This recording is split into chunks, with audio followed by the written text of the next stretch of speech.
Hi everyone, Marie here from Marie Cooks Up a New Life, and I'm here to share another recipe with you today. If you've been here before, welcome back. If you're new here, welcome. If you are new here, please take the time to subscribe if you're interested.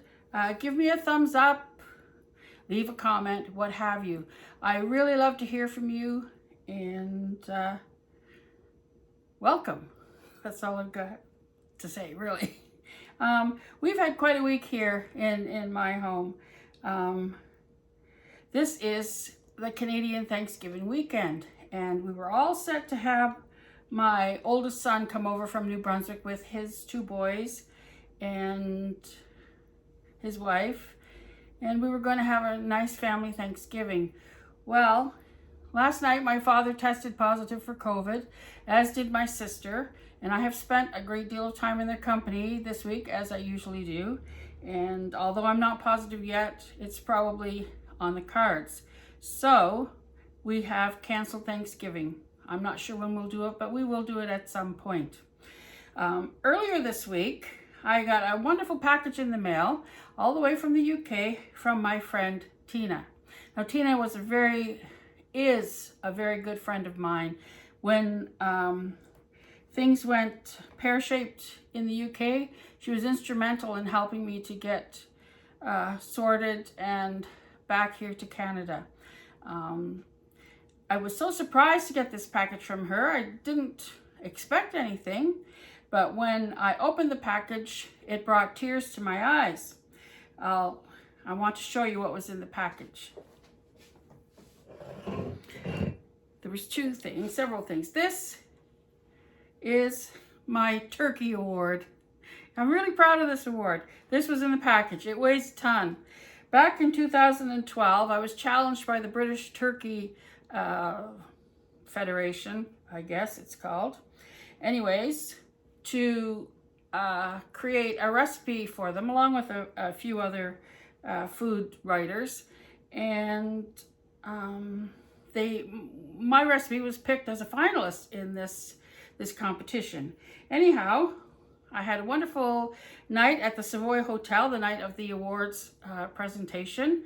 I didn't expect to win. My recipe was only a very simple recipe for Parmesan crusted turkey steaks with a peppadew relish.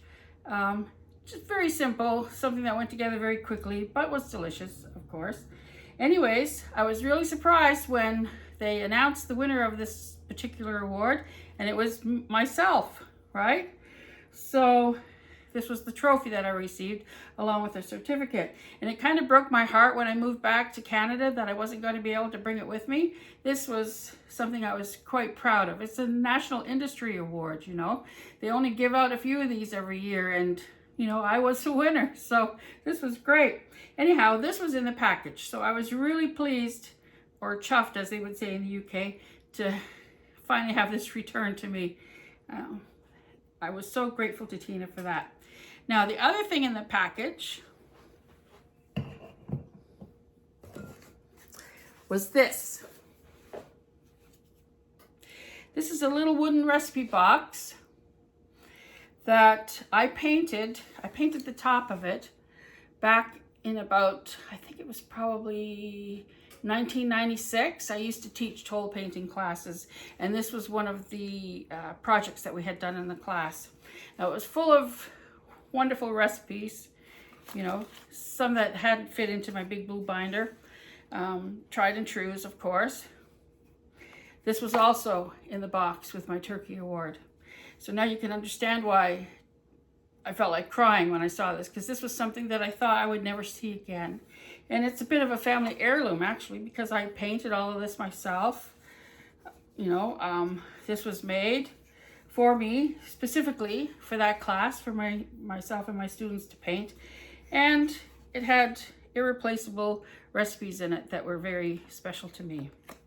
So I thought, in honor of that today, I would cook or bake one of the recipes from this box. I had originally planned to do this with one of my grandsons, but of course they're not here this weekend, so you're just going to have me. And one unique thing about this recipe box that I've always really loved is In the front here on the handle is a space to hold a recipe card, so you can keep it up front and reading it while you're baking. So the recipe that I'm going to do today is a very simple one for peanut butter cookies.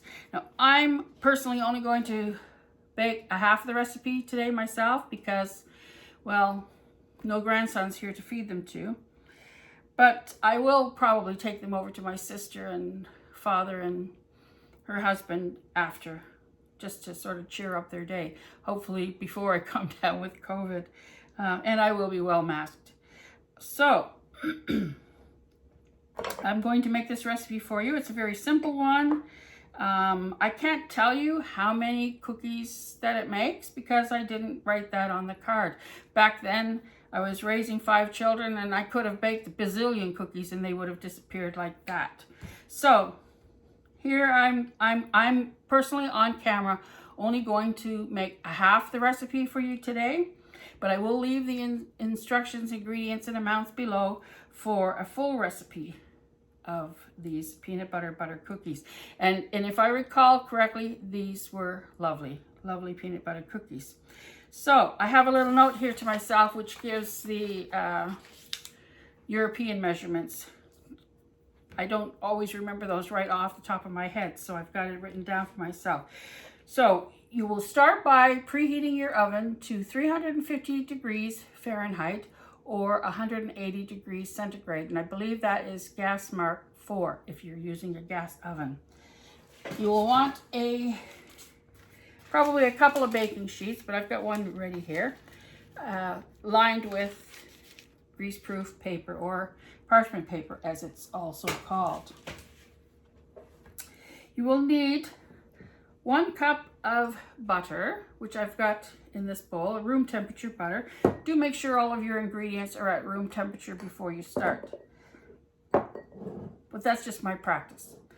And to that you will add 1 cup of creamy, smooth peanut butter, which I've already pre-measured. And as I said, once again, I'm doing a half of the recipe, but I'm telling you as if I'm doing a full. So you will want to cream these two together until they're nice and smooth.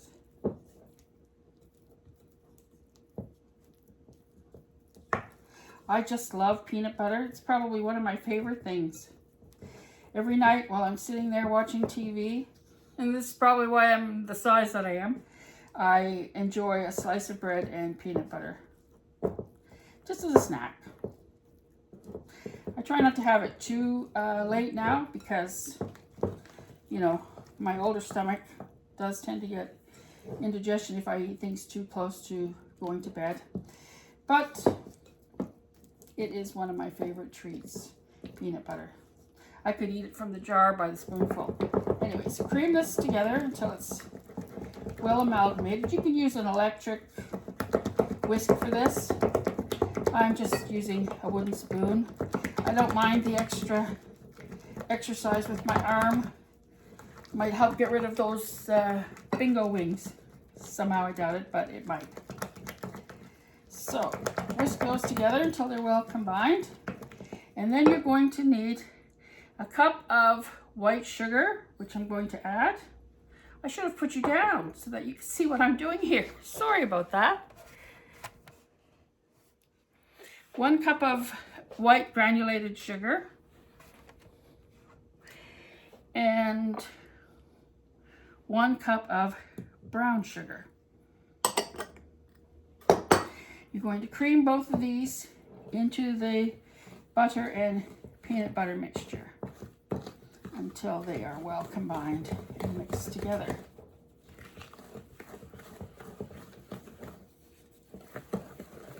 I like to use a wooden spoon. There's something about wooden spoons that really tugs on my heart. I wish I had my mother's wooden spoon. A wooden spoon carries with it all the smell and taste memories of things that you've baked through the years.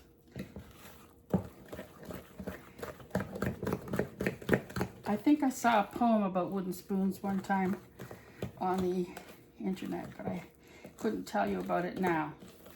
All right, so you can see that's well mixed together. So you're going to then need 2 eggs. Of course, I'm only using 1. That's because I'm making half the recipe. So 2 large eggs. And you're going to want to beat that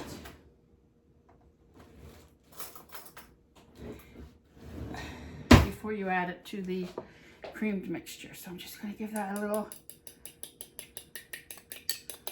beating here.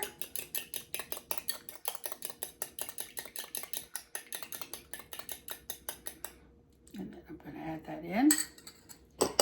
Give that a good stir to combine it.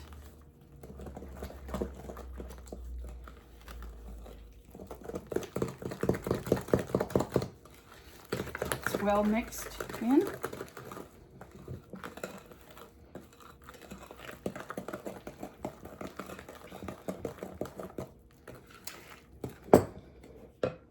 You're also going to need 2 teaspoons of baking soda or bicarbonate of soda. Add that. And a 1/4 teaspoon of salt. I've just got a pinch there because, again, half the recipe. So I'm going to beat that in really well.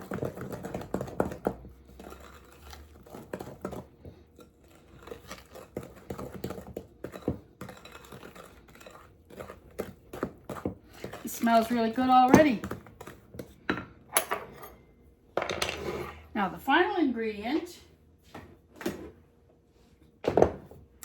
is 3 cups of all-purpose plain flour. And once again, measure the flour by spooning it into your measuring cup and then using a straight edge to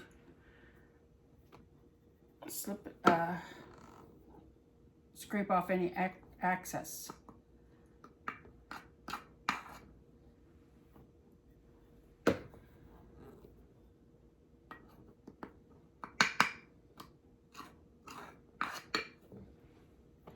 And there is the flour.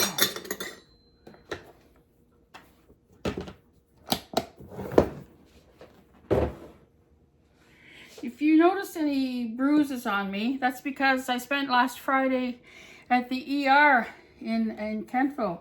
I had gone up there by ambulance because I was having a bit of an episode.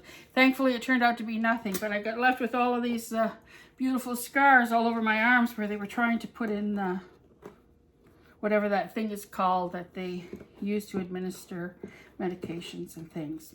So you add the flour and just stir it in until it's well combined. This will give you a soft dough. It shouldn't be overly sticky.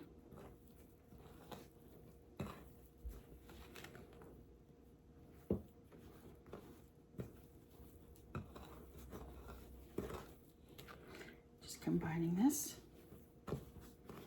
It would go faster if you were using an electric mixer, but I just find it to be quite cathartic to do some of these things by hand. They just, it's a type of a mindful, do they call that mindful?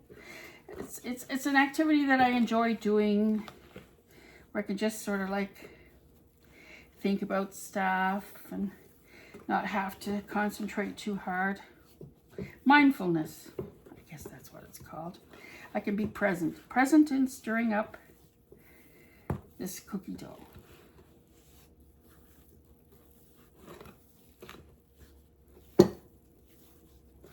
So, as I said, it's Thanksgiving weekend here in Canada. We have ours about a month and some before they do in America. I much prefer the way that they do it in America. I would rather have Thanksgiving in November because it just kind of ushers in the whole holiday season. But in Canada, we do it earlier. I'm not sure why. If you do know why, tell me in the comments below, because I'd be really interested in finding out. So, this is all mixed together.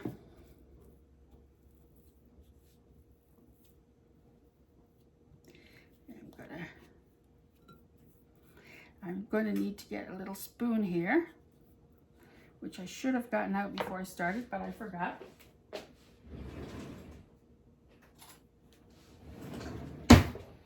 So what you're going to want to do is to scoop up probably a heaped tablespoon, that would be. It just says to roll spoonfuls of it into 3/4 inch balls, but I'd say that's roughly a heaped tablespoon. So you're going to roll this into 3/4 inch balls, like so,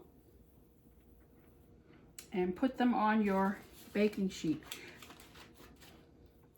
I like to leave at least a good 2 inches between cookies when I'm baking them. I'm going to secure the 4 corners first, just so I can keep my paper down in place.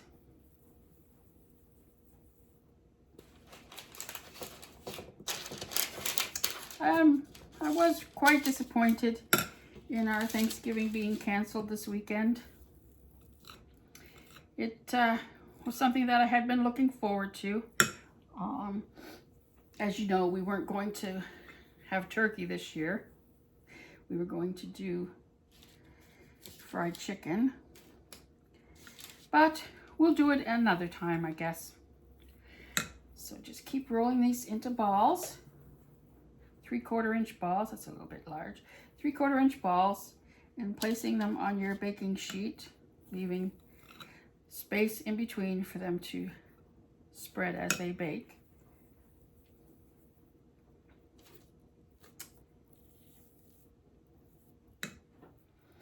So if you're in Canada and this is your Thanksgiving weekend, are you cooking a turkey?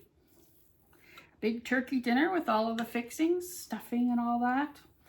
Oh, I love stuffing. That's probably my favorite part of the whole dinner, is stuffing.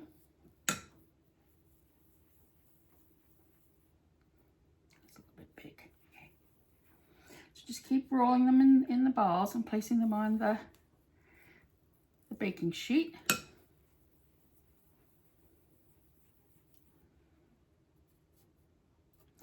probably get one more row of balls.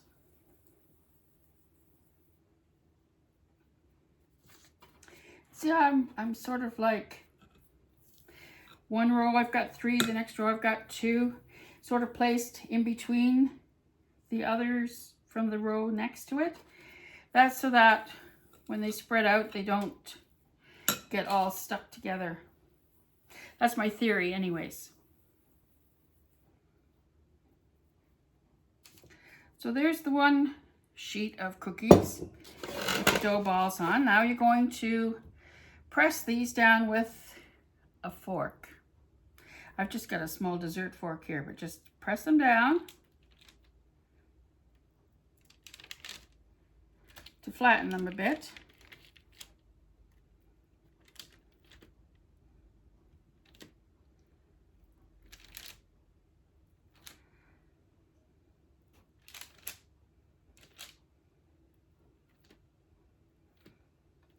The dough doesn't really stick to the fork. It's all a matter of how you lift it, I suppose, but I've never found. If you find that the dough is sticking to your fork, you can always flour your fork a little bit if you wish. This one's a little bit large. We'll see how that goes.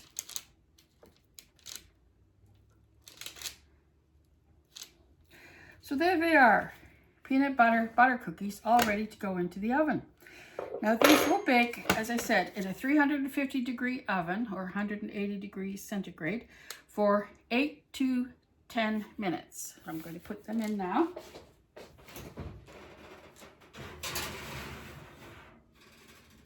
And I'm going to set my timer. I think I will set it for the full 10 minutes. And while they're baking, I'm going to talk a little bit more about my recipe box here. It's such a treasure. There's all kinds of old things in here. Let's see. Right at the very front is a poem that I liked one time. And it's like in the form of a prayer. And it says, "But I, when I undress me each night upon my knees, will ask the Lord to bless me with apple pie and cheese. That's very fitting since this is apple season. Earlier this week, my sister and I made and processed a bunch of applesauce, and it turned out beautiful. It's really lovely. But there's all kinds of little things in here. There's this. Now this is an old booklet from when I was still in high school, from the Pickles people. That's a tongue twister. And it's so old that it's still got my maiden name written on the very top of it, Alice Villeneuve. When I was a child, I used to go by the name Alice because my first name was Marie. My mother's name was Mary. My sister's first name was Mary. My grandmother's name was Marie. So my sister and I both grew up being called by our second name. So I was called Alice, and she was called Cindy, and she still is called Cindy. I use Marie for professional reasons. This is quite an interesting little book. I might actually try some of these recipes from here sometime, just for old time's sake. Like this one, kraut with barbecued frankfurters. That sounds tasty.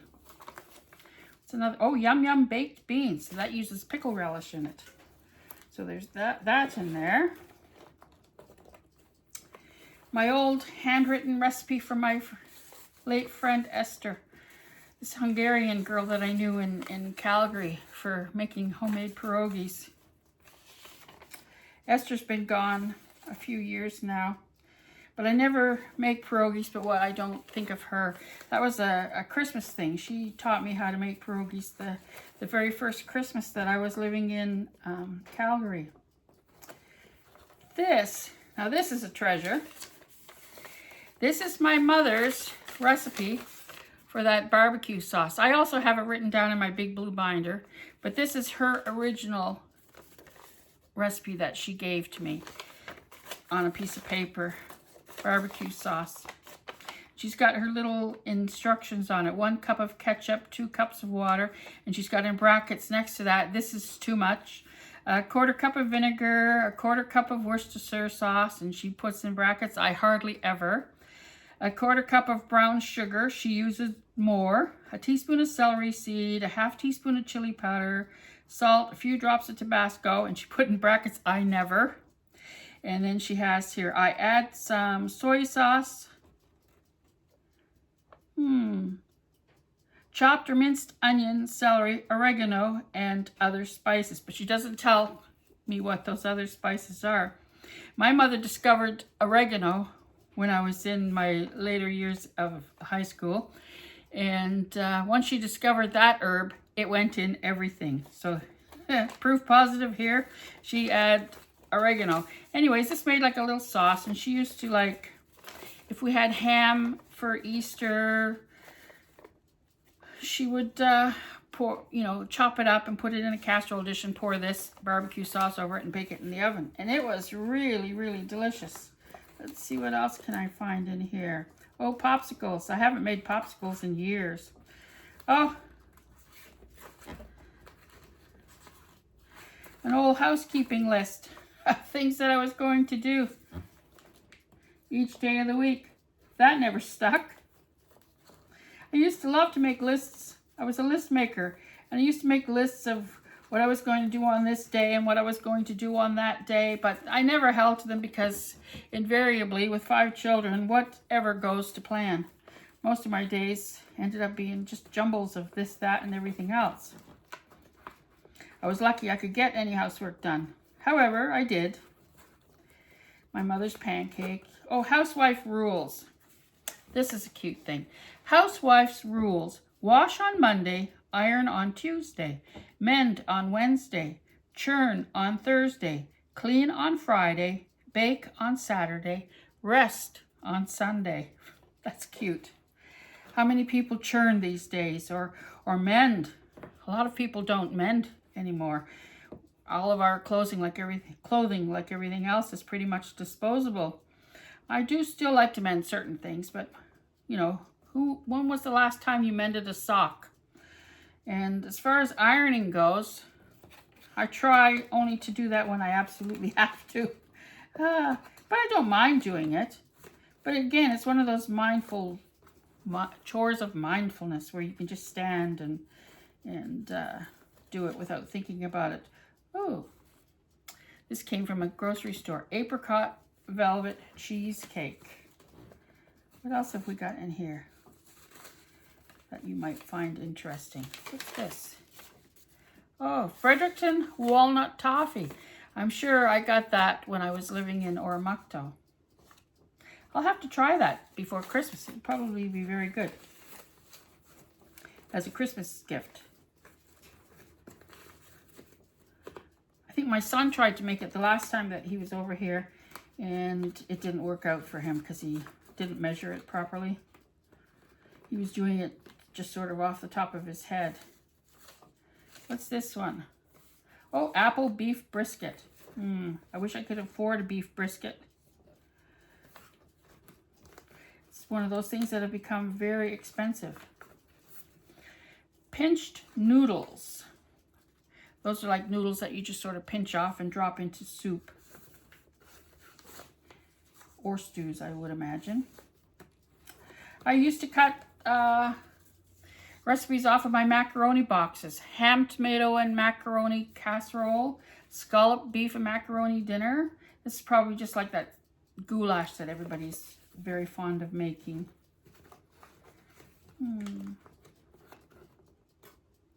Oh, strawberry pie. This came from my friend Heather Mills, and it used Dream Whip. Dream Whip is a dried whipping powder. You know, you added milk to it and it whipped up just like whipped cream, but it wasn't. It was probably one of those petroleum products, but it just used Dream Whip, strawberry jello, water, ice cubes, diced strawberries, and a graham cracker crust. And right behind it is a recipe for a graham cracker crust. There's lots of neat things in here. Orange fluff, peach pudding cake. I think as I was going through this, I even found some pictures of my ex-husband in here from 1994. That's a long time ago. That's like 30 years ago. He's not quite as handsome these days as he was back then. And I won't show you the picture because you probably wouldn't like that. But yeah, this is just as dear to me as my big blue binder, but in a different way. Probably because, first of all, I painted the box, and secondly, because there's a lot of little memories attached. Oh, Fry's chocolate carrot cake from Fry's Cocoa. Did I tell you that one year at the local county fair, my sister and I both ended up winning a prize from Fry's Cocoa for our, what do they call it? Whoopie pie recipe. I entered in the county that I was living in Ontario, and she entered in the county that she was living in. And we both won first prize, which was a set of oven mitts, some Fry's cocoa powder, and an apron. And I think it was $25 cash prize. Anyhow, we were both really pleased. And it was kind of weird that we both entered the contest in different counties and came up with a first prize for the same recipe. Anyhow, my cookies should be just about ready to come out of the oven now. And I really should have turned the camera up so that you could see me while I was doing all this chatting to you. However, I didn't. As you know, I'm still learning these things. I will get better as time goes by. I'm still trying to figure out how to splice more than one video together properly so that I can do things that take much more time and cook different things for you, so that I can like do the first part of the prep and then cut it off while it's actually cooking, and then come back with the finished item, so that I don't have to cook two of everything. Anyhow, here are my cookies. Let me take them out of the oven and see how they've done. Oh, that was well timed. 10 minutes. And here they are. I need to something. I should have had my cooling rack here. This is what they look like coming straight out of the oven. They look quite nice. I'm not sure. I'll need to check underneath with a spatula to make sure they're done on the bottom. Just let me check here.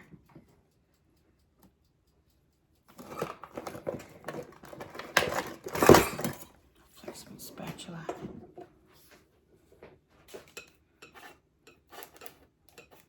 I probably shouldn't move them. I actually think these might need another minute or two. So I am going to put them back in because they seem very soft to me. So I'm going to put them back in for another 2 minutes. And while I do that, I'm just going to take a few of these things off of my worktop that I'm not going to need.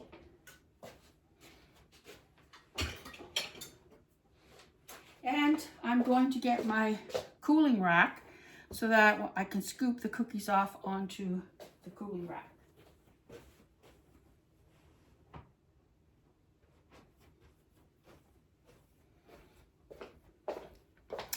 I really hope I don't end up with COVID.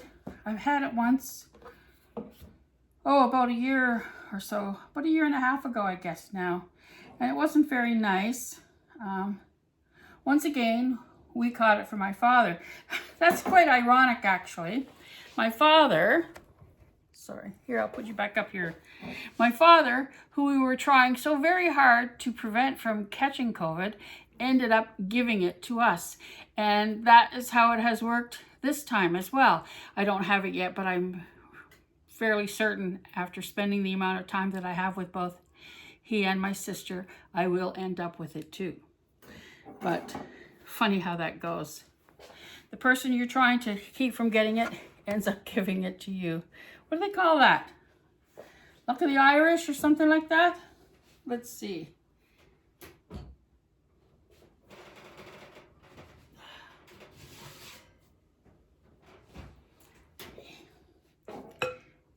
These are the cookies.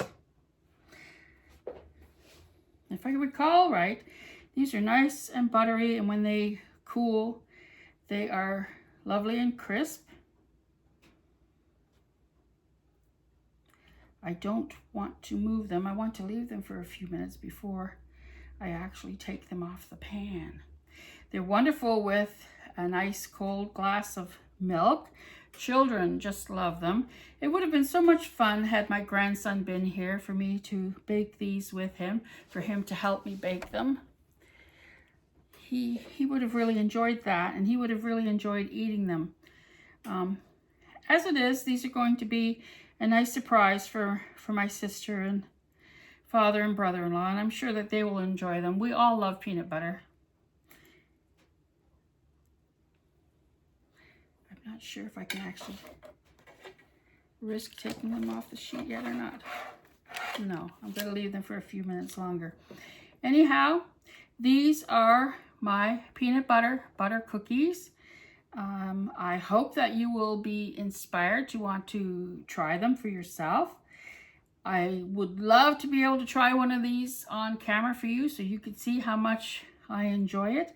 However, I don't want to make you wait until they cool off.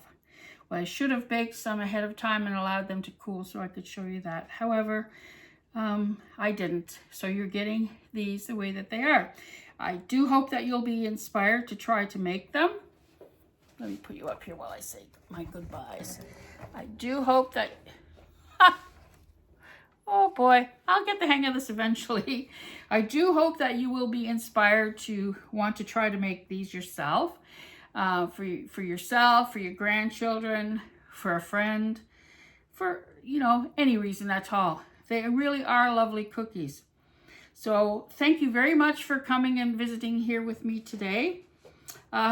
Wish me luck on the COVID front. If you're Canadian, happy Thanksgiving. If you've enjoyed this video, do give me a thumbs up. If you haven't subscribed already, do subscribe. And I will leave all the information you need below in the description box. And I think tomorrow I'm going to have the recipe and some photos of the finished cookies on my recipe blog. So all the links will be below in the description box. In the meantime, like I said, happy Thanksgiving to all of you Canadians. Stay happy, everyone. Stay safe. Be well. And don't forget, I love you and God loves you too. Bye for now.